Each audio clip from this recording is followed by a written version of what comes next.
Nós vamos dar início às atividades da tarde. Eu sou Érica,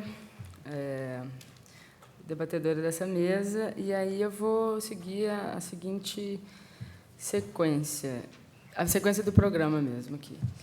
Aí eu não sei o que é melhor, eu vou falando depois de cada trabalho ou depois de todos, né? Melhor, tá. Então, tá. Então, vai ser, então, primeiro a Patrícia Morim, com Paternidade e Reconhecimento Público. É esse o nome? Tá. Depois o Jonathan Miranda, com Paternidade e Desamparo em Se Levant sur l'Ève Sable. Depois a Jéssica, Não é Mamãe, a ridicularização do pai enquanto cuidador no cinema hollywoodiano. E, finalmente, a Marcela Reda, com Paternidade e Luto, uma análise de O Quarto do Filho.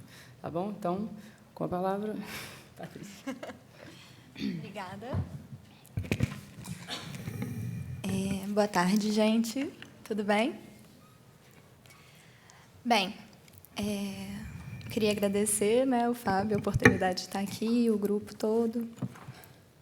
É sempre muito bom a gente poder ter esse tipo de diálogo. E, bem, eu vou falar um pouco sobre a paternidade e o efeito de reconhecimento, principalmente dentro da monogamia, que é onde eu tenho concentrado os meus estudos. Então, eu tentei fazer uma reflexão aí dentro da psicanálise, do direito da literatura, principalmente da obra do Eurípides Ion, pensando um pouquinho sobre esse efeito de reconhecimento que a paternidade dá, principalmente dentro da monogamia. Bem, então, é notável o quanto que a instituição da família, tanto em termos de ideais quanto de formatos, tem se modificado ao longo da história ocidental. A maior igualdade entre gêneros, os avanços da medicina reprodutiva e as exigências de consumo são apenas alguns dos fatores que contribuíram e que contribuem para que novas formas de intimidade e parentalidade se coloquem continuamente como questões sobre as quais parece ser importante que a psicanálise se debruce. Aparentemente, os psicanalistas têm apresentado opiniões divergentes quanto ao estatuto da família e os papéis de cada sujeito dentro dela na contemporaneidade. Isso de acordo com Lohan. Sendo que alguns a colocam intimamente, quando não necessariamente vinculada à monogamia, principalmente nas formas mais ortodoxas de interpretação do Édipo, por exemplo, e o que leva a uma naturalização da instituição da monogamia e ao apagamento dela como causa de questionamento. Então, eu me proponho a analisar a relação entre a instituição monogâmica e a experiência da paternidade. Então, vou fazer um breve percurso pelo direito e pela literatura, como eu falei, tentando investigar o lugar da paternidade no direito da família e em Ion, de Eurípides. Bem, o jurista Rodrigo Cunha Pereira, especialista em direito da família, ele coloca que o sistema monogâmico, antes de ser um sistema de regras morais, ele é um sistema organizador de formas de constituição de famílias, que se polariza com o sistema poligâmico. Ele relembra ainda que não há civilização sem proibições ou interdições, sendo que o acordo monogâmico seria uma dessas interdições, a qual implicaria, acima de tudo, um pacto de fidelidade, uma renúncia pulsional a múltiplos parceiros simultâneos para que se possa haver civilização. No entanto, eu acho interessante lembrar que a exigência da fidelidade conjugal ela recai preponderantemente sobre a mulher. No texto Tabu da Virgindade, o Freud coloca que a origem da monogamia é a continuação lógica do direito à posse exclusiva da mulher, a extensão desse monopólio para incluir o passado. Tal exigência de exclusividade da mulher teria como função, por sua vez, apagar qualquer dúvida quanto à paternidade dos filhos gerados por ela. De acordo com Catalan, que é outro jurista, os gregos afirmavam abertamente que os principais objetivos da monogamia eram a primazia do homem na família e a certeza em relação à paternidade. Eu vou citar um trechinho dele aqui. O casamento, um dos ninhos para o amor verdadeiro, quando visto a partir de sua historicidade, surge como reflexo do aprimoramento bem elaborado de construções pretorianas que visavam a facilitar a sujeição da mulher aos desejos do marido e a garantir, por meio de mais uma ficção, que cada filho dela também fosse um filho dele. Percebe-se claramente que tanto as instituições do casamento quanto da paternidade, antes de serem naturais, são históricas, pulsionais, contingenciais e, por isso, estão sujeitas às vicissitudes da pulsão. Em outras palavras, a gente pode dizer que a colonização dessas instituições pela pulsão sexual coloca-as a serviço do inconsciente, tanto enquanto fontes de recalcamento quanto de satisfação libidinal. Na área jurídica, por exemplo, é interessante notar que, no que diz respeito à família, a produção do conhecimento no campo do direito, como a professora Daniela, que estava aqui mais cedo, estava falando, no direito civil de família, parece que eles têm que se haver bastante prontamente com as novas práticas sociais de relacionamento, flexibilizando sentenças, remodelando leis, a fim de conservar o princípio máximo da dignidade. É sabido que o direito da família é baseado no princípio da monogamia aqui no Brasil, No entanto, também é sabido o quanto as formas de relacionamento têm se transformado de maneira estonteante em nossa sociedade, obrigando os juristas a lidar com criações antes inimagináveis em termos de constituição familiar. Percebe-se que, por mais que a monogamia seja um princípio organizador, o direito busca apreender outras possibilidades de constituição familiar na medida em que se apresentam, como tem acontecido, por exemplo, nos casos em que a Justiça reconhece os direitos de famílias simultâneas, aquelas em que há a união estável de um sujeito com mais de uma pessoa, que tem acontecido, ou a equidade perante a lei da parentalidade biológica e socioafetiva. Um outro exemplo das tentativas de apreensão dessas novas possibilidades pelo direito é o reconhecimento da multiparentalidade, que seria a possibilidade jurídica conferida ao genitor biológico ou ao genitor afetivo de invocarem os princípios da dignidade humana e da afetividade para ter-se garantida a manutenção e o estabelecimento de vínculos parentais. O registro do sujeito implica, portanto, no reconhecimento dos direitos e deveres daqueles envolvidos nas condições de parentalidade e filiação. Reconhecimento este que vai, aos poucos, afastando-se das determinantes meramente genéticas das relações, abrindo espaço para o desejo se colocar. Estes eventos do campo jurídico nos mostram como tanto a monogamia como a paternidade são passíveis de serem flexibilizadas, mas é importante ressaltar que constituem-se como exceções à norma social que legitima a paternidade preferencialmente dentro da monogamia. Na peça Ion, de Eurípides, podemos perceber algumas questões que nos parecem bastante atuais no que diz respeito à relação entre a paternidade e a monogamia. Essa obra, datada de 414, 412 a.C., conta a história de Creusa, princesa de Atenas, que, ao ser violentada pelo deus Apolo, dá à luz em segredo a uma criança e a abandona em uma gruta por vergonha, para que Apolo a salve e a deixe para as feras. Hermes, então, como já foi colocado, leva a criança a Delfos, a pedido de Apolo, e a coloca no templo consagrado a seu irmão. E a profetisa do templo cuida da criança até que ele se torne um adulto. Íon, por sua vez, cuida do templo como a seu lar, tendo Apolo como seu pai, mesmo não sabendo o quanto sua crença nisso estava próxima à realidade. Essa obra explicita o quão restrito o reconhecimento da paternidade, da legitimidade da filiação podem estar ao espaço da monogamia. A resposta de Íon à proposta de Chuto de voltarem a Atenas é um claro exemplo disso. Nessa cidade cairei, sofrendo um duplo mal de servir... Isso é Íon falando. Nessa cidade cairei, sofrendo um duplo mal de ser filho de um estrangeiro e ainda por cima bastardo. Alvo desta censura, se me faltar o poder, serei alcunhado de ninguém, filho de ninguém. Apesar de, em termos jurídicos, haver atualmente a equivalência entre direitos entre os filhos nascidos dentro do casamento e os nascidos fora, percebe-se que o estatuto de ambos é diferente. Aparentemente, a paternidade ainda exerce o efeito de reconhecimento público, principalmente quando está inserida no contexto conjugal. Pode-se, inclusive, pensar que é devido a essa diferença de legitimidade entre a paternidade dentro da monogamia e fora dela que foi preciso que essa equivalência jurídica se fizesse valer, efetivamente. Na história de Ion, percebe-se um movimento constante de Creusa para que Apolo se reconhecesse como pai. Desde quando deixa a criança na gruta, na esperança de Apolo salvá-la, até quando vai a Delfos pedir o oráculo secreto ao deus que lhe dissesse o que havia sido da criança. Então, em momento algum, parece que ela realmente desejava que Ion morresse quando ela deixa ele lá. Parece que é muito mais uma tentativa de Apolo se colocar enquanto pai da criança do que, efetivamente, de matá-lo. Apolo, em certo sentido, cuida de Ion, lhe provê os bens que necessita, mas, em momento algum, se envolve na história. Seu único ato é conceber a criança, sendo que delega a seus irmãos, Hermes e Atenas, salvar a criança da gruta e confirmar a paternidade divina.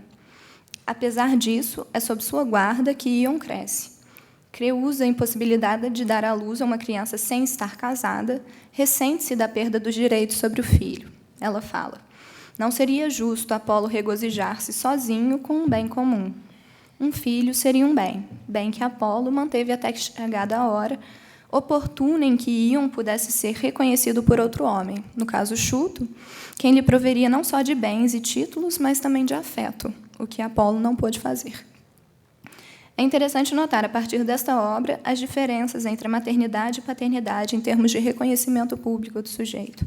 Creusa, além de não poder ter filhos fora do casamento, é impedida de reconhecê-lo como seu filho legítimo, de reconheceriam como seu filho legítimo, para que Chuto o possa fazer e, assim, ter uma descendência. Tomando essa tragédia como um texto representativo das práticas sociais, não só da época em que foi escrita, mas que perduram até hoje, podemos interpretar os elementos implícitos e explícitos, assim como as repetições, como sugere Laplanche, fazendo que a hipótese de que a obscuridade a qual as questões referentes às mulheres é relegada e a exigência de virilidade dos homens servem para proteger as identificações de gênero facilitadas pela sociedade. Da mesma forma, percebemos que a relação construída ou facilitada entre a monogamia e a paternidade é apenas uma das saídas possíveis para a constituição de famílias pelos sujeitos. Uma saída que tende a preservar as identificações masculinas com a posição viril. E é isso.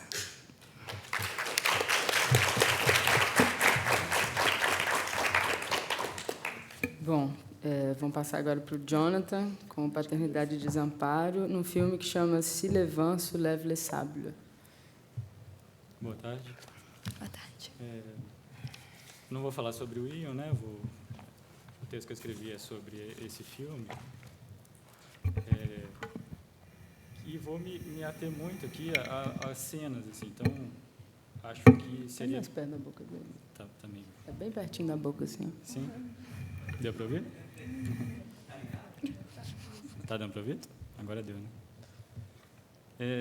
Vou me ater muito aqui às cenas, assim, do filme e tentei deixar de uma forma que fique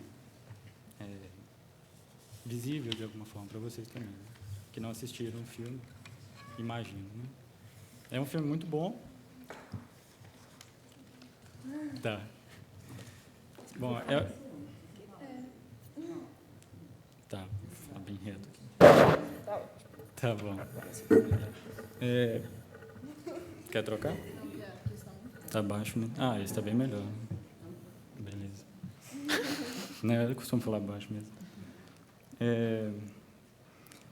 É um filme muito legal, né? Ele chama Si le vent soulève les sables, que, mesmo com os spoilers que eu vou dar aqui, acho que vale muito a pena assistir.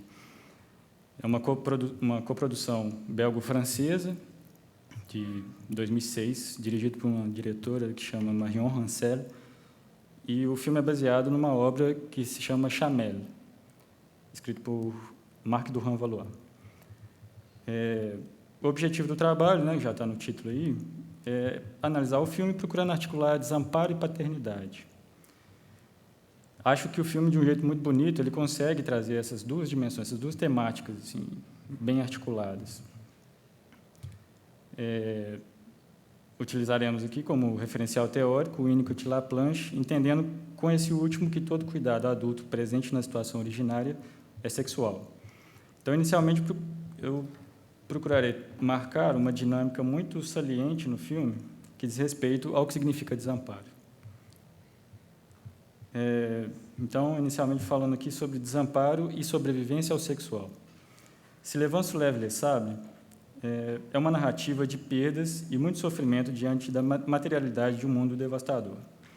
A diretora descreve seu filme dando grande destaque para duas coisas. Em primeiro lugar, um ambiente físico hostil em que a trama se desenvolve, além de, em segundo lugar, a conturbada relação entre um pai, Han, e sua filha, Shasha, principais personagens para o propósito do trabalho. Ele tem outros filhos, mas esses dois são os principais. Então, tem duas coisas aqui, um ambiente físico, que é o deserto, e essa relação de paternidade e filiação. A história inicia-se em uma comunidade situada em algum lugar desértico, não especificado, mas que, como se sabe pelas entrevistas da diretora, é entendido como situado no continente africano. Nessa comunidade, há grande escassez de água e a perspectiva é de que a seca desole de vez o local. Han resolve partir da comunidade com seus familiares em busca de melhores condições de sobrevivência. Junto a ele e a pequena Shasha, caçula, estão também sua esposa Mona e seus dois filhos homens, Ravil e Yako. Ao longo da andança, que se inicia pelas intermináveis paisagens áridas, Rani perde um a um de seus familiares e posses, até que no desfecho de seu êxodo, vê-se apenas com Shasha, ela em coma e ele em coma, e ela alucinando. Em entrevista, a diretora Marion Hansel comenta que no interior de sua filmografia, Se Levan-Soulève faz parte de um gradativo avanço pessoal no sentido de engajamento em questões ecológicas, em especial sobre o problema da água. A diretora pretendeu contribuir politicamente, retratando uma situação real em que, em suas palavras, não há água e as pessoas morrem. Como é marcante no filme a precariedade material com a qual se confrontam os personagens, como é possível circunscrever o desamparo nessa narrativa? Trata-se aqui da exibição de um desamparo frente à natureza? E a ideia que eu estou com uma cena só aqui, para ser breve, é que não é só um desamparo frente à natureza. Ela sempre diz falar de desamparo sempre diz falar de desamparo frente ao sexual. A agonia despertada pela situação real de milhões de pessoas que morrem por falta de água, comida e toda a violência que a miséria engendra, mobiliza dentro da narrativa algumas possibilidades interpretativas para a família que atravessa toda essa desolação. São saídas da situação de desamparo. Nesse lugar se percebe alguns símbolos ocidentais que aparecem ao menos por 3 vezes. Falaremos apenas de uma. Já no fim do filme, terminada a travessia pelo deserto, uma figura externa, essa figura ocidental, surge como salvadora. Lembrando que é um filme, ele é retratado no continente africano com pessoas negras. Então, surge como salvadora. O holding ali se estabelece na imagem do abrigamento em um campo da ONU e a alimentação fornecida por uma mulher branca. A concretização de uma salvação branca e ocidental traz à tona a ambiguidade desse cuidado final e deixa o espectador com desconforto gerado pelo que não é dito na cena. É estabelecida a figura ilusória de um holding pacífico, não sexual, no sentido que o Winnicott procura dar para os cuidados maternos. Os aspectos perversos e mortíferos que compõem as relações colonizador-colonizado, brancos e negros, são obscurecidos no filme, da mesma forma que, na situação originária, tais conteúdos inevitavelmente presentes no holding se tornam inconscientes. As práticas históricas e atuais de sustentação da guerra racial e colonial são apagadas da cena quando brancos ocidentais aparecem apenas como salvação. Eles fazem o filme começa dentro de uma comunidade e essa família anda tentando achar algum lugar onde que eles tenham água, alguma possibilidade de sobrevivência maior, e, no final, eles são salvos por brancos. É isso que eu estou falando aqui. Silencia-se sua presença aqui, esse mortífero, que, no segundo plano, está lá por meio das armas, da promoção de guerras étnicas, das colonizações violentas, da exploração de recursos, etc. Pretendemos marcar aqui o caráter sexual da retratação de situações de desamparo no filme. A sobrevivência contra a natureza passa a se referir aos ataques presentes nas relações desproporcionais, seja advindos do outro externo, seja do outro internalizado, como veremos na paternidade de Hane. Então, agora, propriamente, sobre a paternidade, né? Intitulei essa parte de O que o vento levanta, o desamparo de Hane. A ideia de um espaço composto por objetos transicionais dá base a essa análise da paternidade. A partir da transicionalidade, é possível percorrer por aspectos aparentemente próprios de um personagem, mas conectando-o a outros.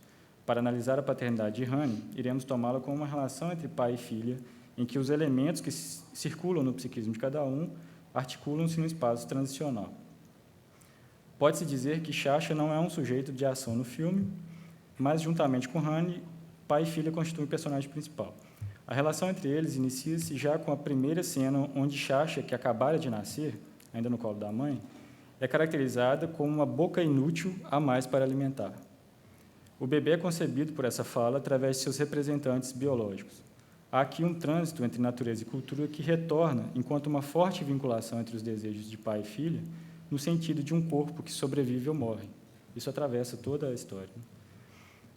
Para evitar a morte do bebê, Mona, que é a mãe, carrega-o e foge do vilarejo. A resistência política da mãe, que consegue retornar depois e manter a filha viva, fornece o abrigamento necessário, embora precário, para a conformação subjetiva da criança. No entanto, não há aqui apenas holding, ou seja, colo materno que provê condições para o processo de amadurecimento, em que se espera que não haja falhas de cuidados, pelo menos falhas ainda não com caráter positivo, né, como depois aparece no Winnicott, mais à frente no amadurecimento. O colo do pai inicia-se com uma objetificação naturalizante do bebê e mantém-se assim até quase o fim do filme.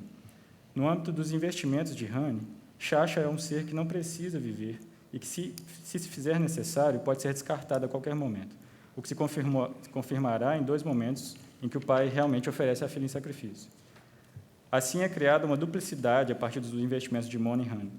Mona cuida, preocupa-se com os filhos, oferece em sacrifício pela vida deles mais de uma vez, e Hane perceptivelmente diferencia seus investimentos entre filhos homens e filha. Por um lado, a figura do holding e, por outro, a instauração de desamparo, respectivamente. É importante ressaltar que essa disposição polarizada entre mãe cuidadora e pai mortífero é reproduzida pela narrativa e não deve ser tomada como regra.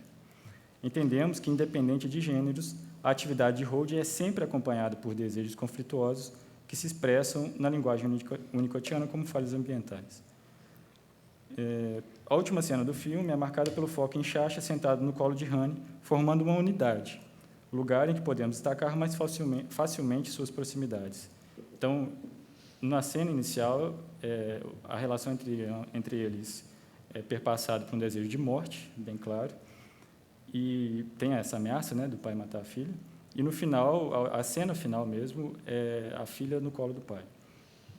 Tem esse trajeto de aproximação entre ambos, né, pela narrativa. A filha vê o sofrimento de Hane. Isso. A filha, nesse momento final, né, quando ela está no colo dele, ela vê o sofrimento de Hane, depois dele ter perdido todo mundo, e finaliza o filme dizendo: esse é o meu Pussy. Pussy é um apelido que ela dá para ele. Ela não chama ele de pai, e isso irrita, provoca muito ele, assim, e já demonstra algum tipo de resposta que ela precisa de dar. Então, ela fala: esse é meu Pussy. Ele está triste porque perdeu sua chamelle. Aí uma outra explicação importante: chamelle significa camelo fêmea, né? Camela, em francês. E é muito importante porque, tanto no livro quanto no filme, chamelle começa a ser usado, principalmente pelo Hane, como um nome próprio. Ele chama a Camila de chamelle, né? O nome dela.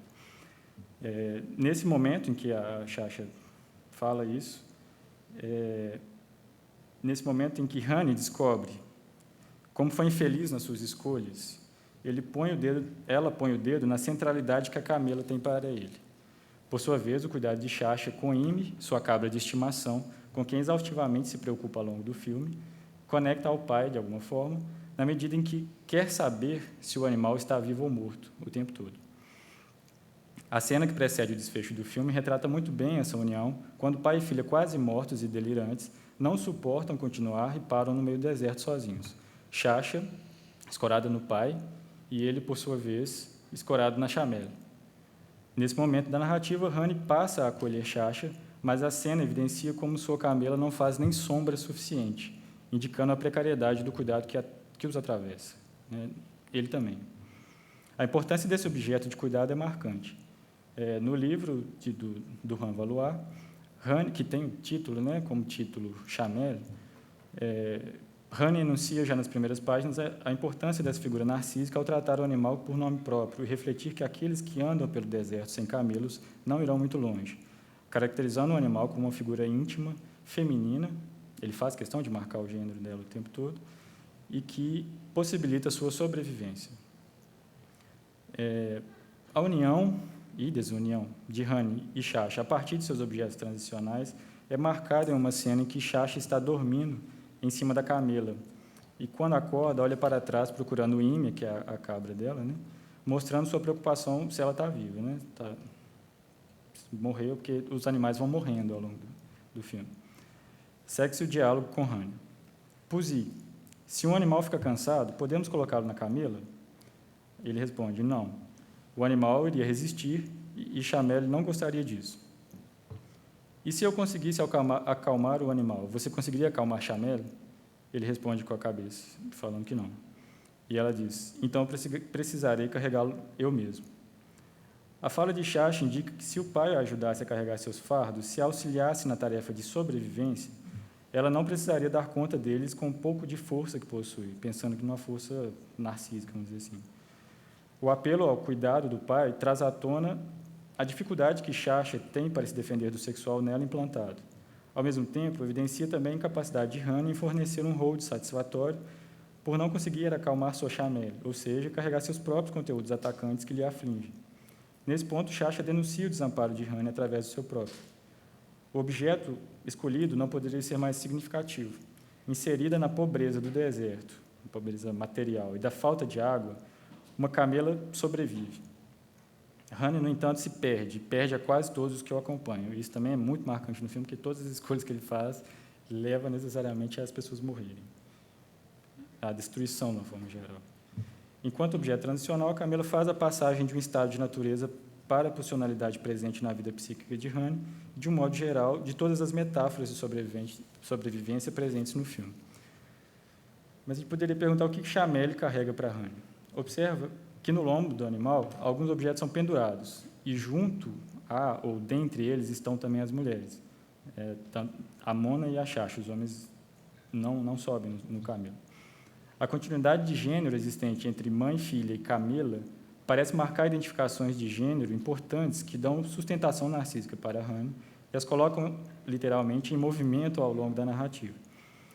Toda a complexidade identificatória que se faz presente no filme, no início do filme, vai se desfazendo em areia. As identificações de gênero também percorrem esse movimento, que, com o Winnicott, poderia ser chamado de uma regressão aos momentos onde se instalam falhas ambientais. Acompanhando essa desconstrução, vê-se que rapidamente a vida social comum se desfaz. Em seguida, os amigos de Honey morrem. Ele encontra e parte com um amigo, uma família, e depois encontra um outro amigo no meio do caminho, mas eles também são os primeiros a ir embora. A partir daí, Honey perde seus filhos.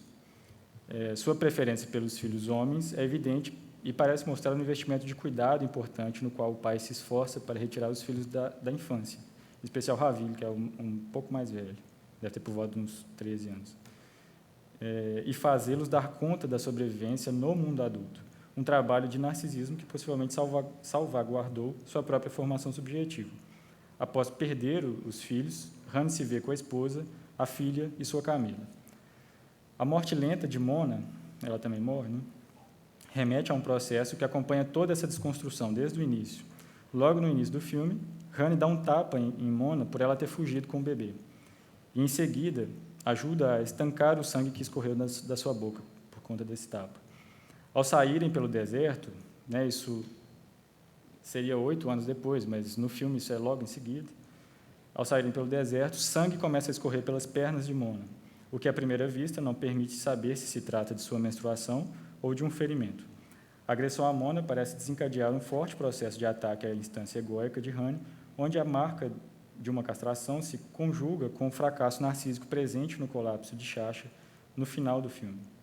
Assim, é como se o filme direcionasse a paternidade de Honey a passar pelas identificações edípicas, pai, marido, filho, e alcançar um tempo pré-edípico, período primitivo da cena originária, em que as identificações binárias de gênero ajudam, parecem auxiliar no recalcamento de violações que acompanham os cuidados da dependência absoluta desses primórdios do eu. Ele se vê, nesse final, com ou como uma menina em surto, desamparada. E, finalizando, o desamparo de Honey, frente à natureza pulsional de seu inconsciente, é marcado pelas traduções em termos de sobrevivência e gênero, e endereçados a Sasha como um desejo de morte. A criança, cujo narcisismo é evidentemente precário, faz uso de defesas arcaicas para se colocar entre a vida e a morte no desejo de seu pai. A paternidade que se apreende desta análise não se refere a uma função de instalação de uma lei, a separação entre mãe e bebê, por exemplo, na qual se realiza uma certa asepsia da sexualidade presente na paternidade, se a gente entende função paterna como pai, pelo menos, e a concebe como uma função, nem a concebe também como uma função tardia no processo de subjetivação. Ao contrário, a análise evidencia que, mesmo quando se trata de um pai não cuidador, seus desejos penetram nos cuidados das crianças e também instauram exigências pulsionais no psiquismo infantil. Obrigado.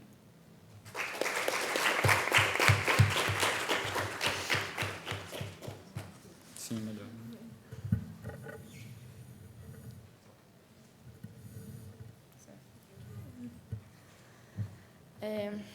Jéssica, e eu vou... Boa tarde. Eu vou ler meu artigo que é Não é a Mamãe, a ridicularização do pai enquanto cuidador no cinema hollywoodiano. Então, esse artigo ele tem como objetivo analisar 2 filmes. O primeiro, Uma Babá Quase Perfeita, e o segundo, Júnior. E, a partir do conceito de paternidade em Winnicott, a gente pretende criticar certos aspectos dessa visão e a manutenção dos conceitos, bem como a presença de uma dobra ideológica dentro do discurso.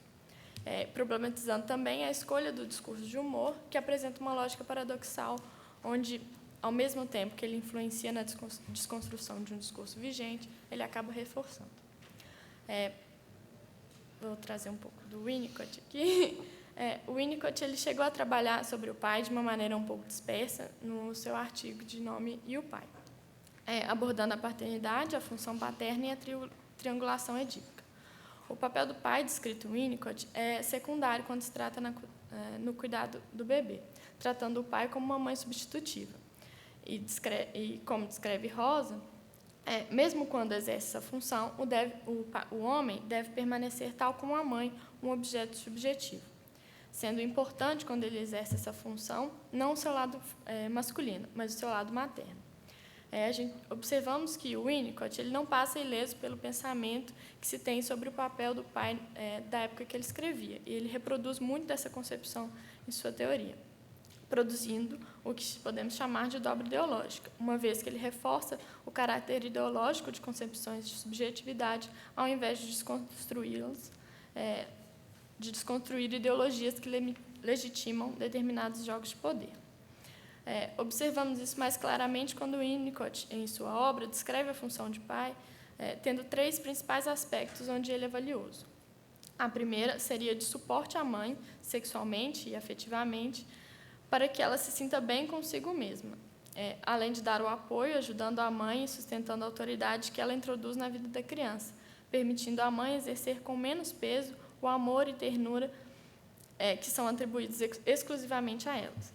A última função do pai é que, a partir de sua simples existência e presença, a internalização da figura masculina, as características exclusivas que o distanciam dos demais homens seriam assimiladas pela criança. Então, o pai é sempre uma figura muito secundária no cuidado do bebê.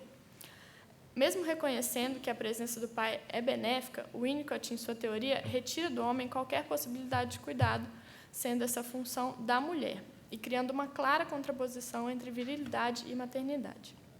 O homem encontra-se indiferenciado do ambiente, incapaz de exercer qualquer tipo de afeto, colocando como uma função secundária, já que o pai, apenas quando percebido como homem, terá efeito sobre a criança. Para Winnicott, um bom pai aparece quando uma mãe não é boa, e é bom que ele se pareça com uma mãe. Nos filmes trabalhados, essa lógica pode ser bem observada.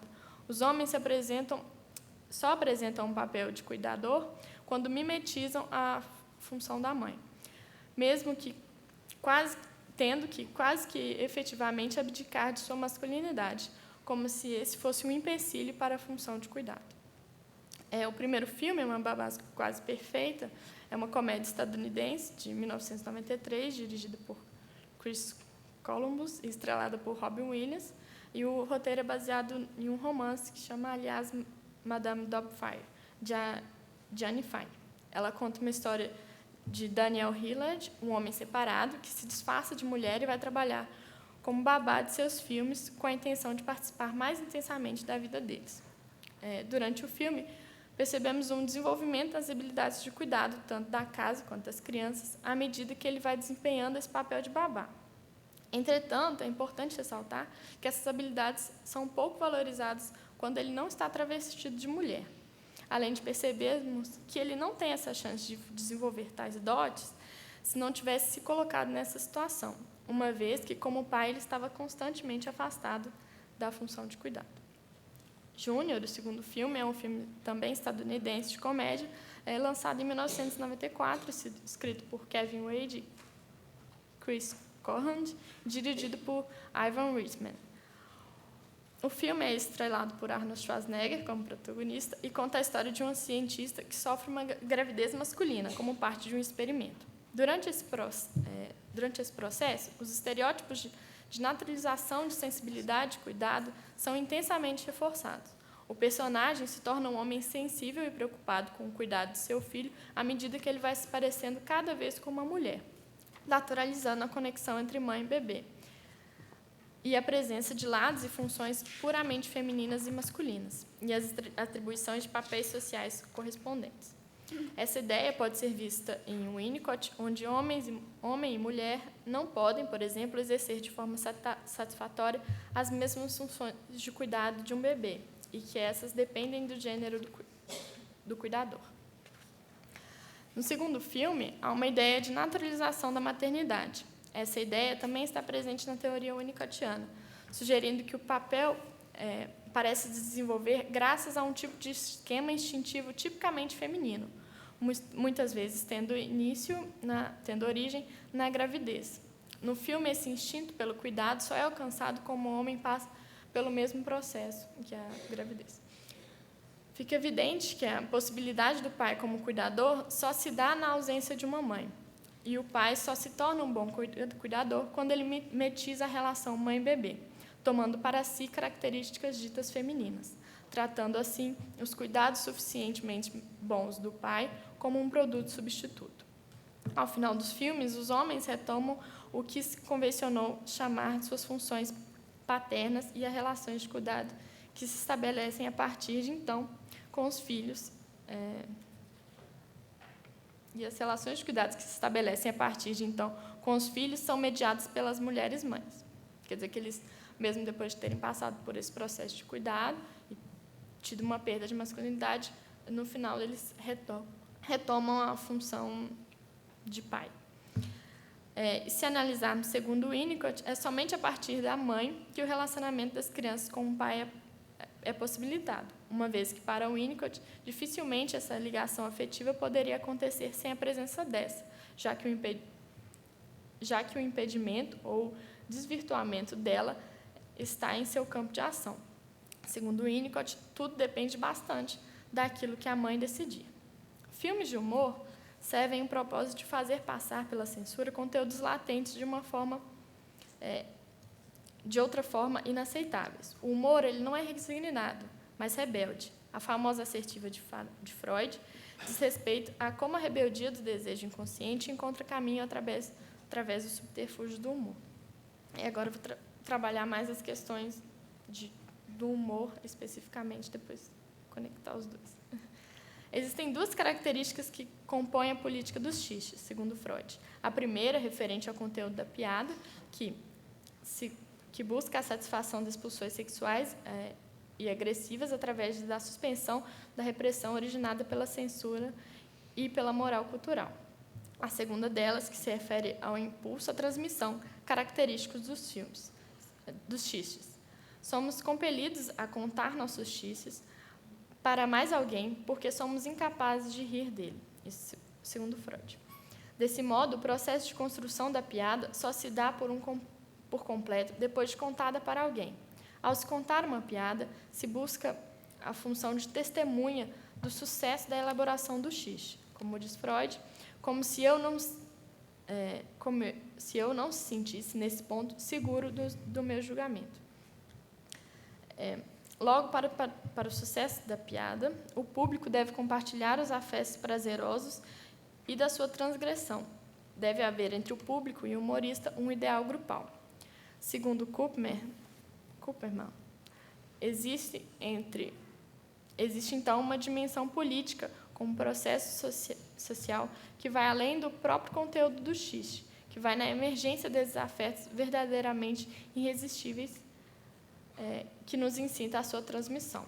Ao nos debruçarmos sobre esses aspectos do humor, podemos inferir que a escolha desse discurso para a criação desses filmes não é meramente entretenimento. Existe, de algum modo, a manutenção de um modelo ideal de pai, ao mesmo tempo em que o questionam. Há um paradoxo inerente a esse discurso, colocando tudo em discussão, inclusive o que acabou de dizer, o que torna essa escolha muito mais interessante para a nossa discussão.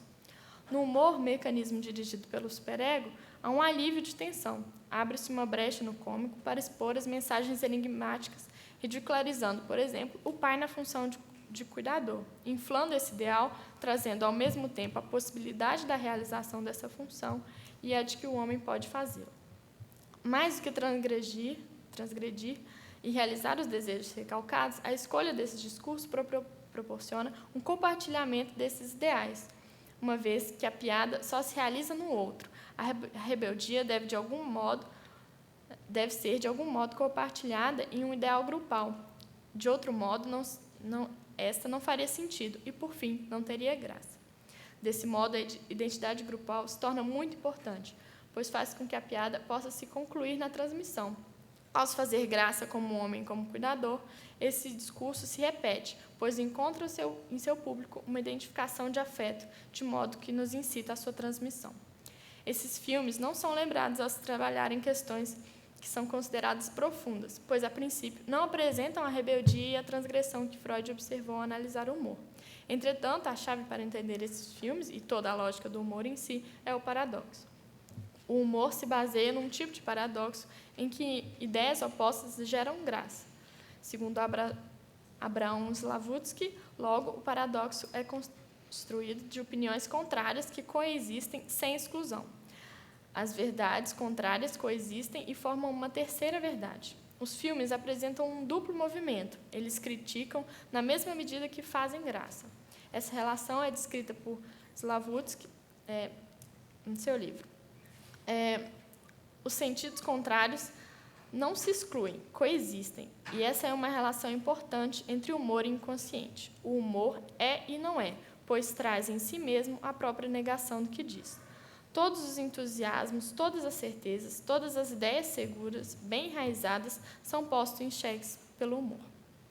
O humor, ora simples, ora complexo, nos convida sempre a repensar nossas certezas. E, ao analisarmos a escolha desse discurso para esses filmes, percebemos que se abre uma possibilidade de falar e gozar de algo que antes era proibido.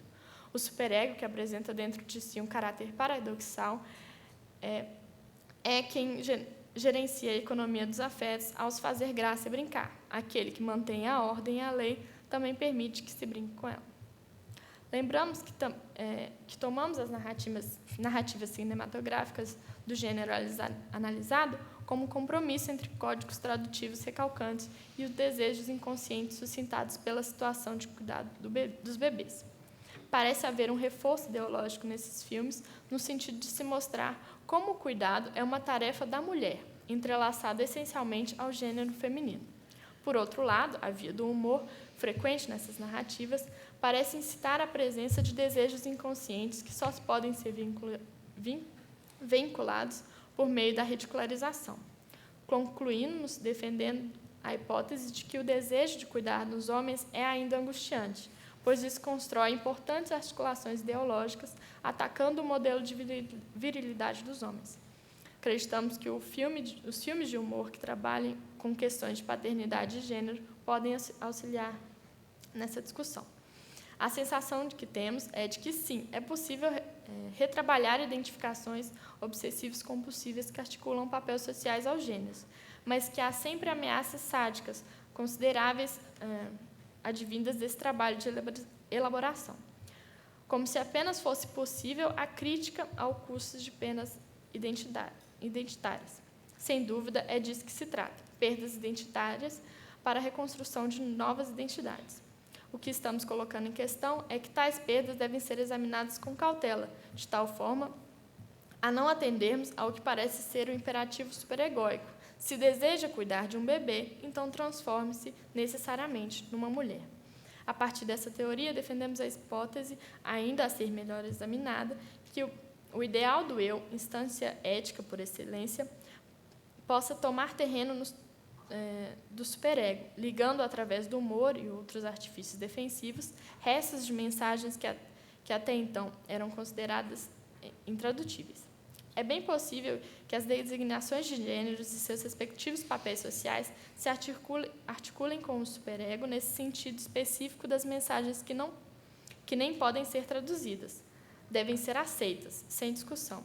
E nesse ponto que a psicanálise entra, convidando para conversar e para rir, um ponto disso que propõe inflexível demais.